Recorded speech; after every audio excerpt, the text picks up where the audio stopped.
KSRTC ശമ്പള കുടിശ്ശിക തീർക്കാൻ കഴിഞ്ഞതിൽ സന്തോഷമുണ്ടെന്ന് മുൻ ഗതാഗത മന്ത്രി ആന്റണി രാജു. KSRTC തനിക്കൊരു മുൾക്കിരീടമല്ലായിരുന്നു. 2.5 വർഷം മന്ത്രിസ്ഥാനത്ത് തുടരാനായിരുന്നു LDF ധാരണ. നവംബർ 19-ന് രാജി നൽകിയെങ്കിലും നവകേരള സദസ്സ് കാരണം മാറ്റുകയായിരുന്നുവെന്നും ആന്റണി രാജു പറഞ്ഞു. മുഖ്യമന്ത്രിക്ക് രാജിക്കത്ത് നൽകിയ ശേഷം മാധ്യമങ്ങളോട് സംസാരിക്കുകയായിരുന്നു അദ്ദേഹം.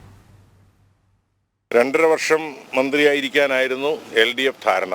ഇന്നലെ നവകേരള സദസ്സിന്റെ സമാപനമായിരുന്നു. ബഹുമാന്യ മുഖ്യമന്ത്രിയെ കണ്ട് രാജി സമർപ്പിക്കണമെന്നാണ് ആഗ്രഹിച്ചിരുന്നത് ഇന്നലെ തന്നെ. അപ്പോൾ ഇന്നാണ് കാണാൻ സമയം നൽകിയത്. അനുസരിച്ച് മുഖ്യമന്ത്രി രാവിലെ കണ്ടു. ഞാൻ രാജി സമർപ്പിക്കുകയാണ് ഉണ്ടായത്. ഒരു ചാരിതാർത്ഥ്യം കൂടിയുണ്ട്.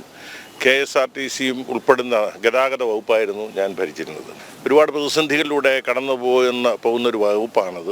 എങ്കിലും ഇന്നെനിക്ക് ചാരിതാർത്ഥ്യമുണ്ട്. കാരണം മുഴുവൻ ശമ്പളവും കൊടുത്തു. 1 രൂപയുടെ പോലും കുടിശ്ശിക ഇല്ലാതെ, ശമ്പള കുടിശ്ശിക ഇല്ലാതെയാണ് മന്ത്രിസ്ഥാനത്ത് ഇറങ്ങാൻ കഴിയുന്നത് എന്നുള്ളത്, രാജി സമർപ്പിക്കാൻ കഴിഞ്ഞു എന്നുള്ളതിൽ എനിക്ക് അതിയായ ചാരിതാർത്ഥ്യമുണ്ട്.